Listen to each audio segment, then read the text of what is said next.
Hi friends, welcome to Suma channel. ఈరోజు మనము country delight వారి ఇడ్లీ దోశ బ్యాటర్తో పొంగనాలు అయితే చాలా ఈజీ అండి. పిండి రెడీమేడ్గా జరిగితే పొంగనాలు వేసుకోవడం ఎంతసేపు.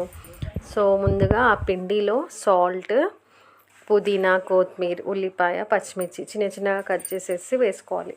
ఇలా పొంగనాలు వేసేది ప్యాన్ ఉంటుంది కదా అండి, స్టవ్ మీద అయితే పెట్టేసుకొని ఆ పిండిని ఇట్లా చూపిస్తున్న విధంగా వేయండి. ఫస్ట్ ఆ ప్యాన్లో ఆయిల్ వేసిన తర్వాత ఈ పొంగనాలు అయితే మనం ఒక గరిటెతోటి వేసుకోండి.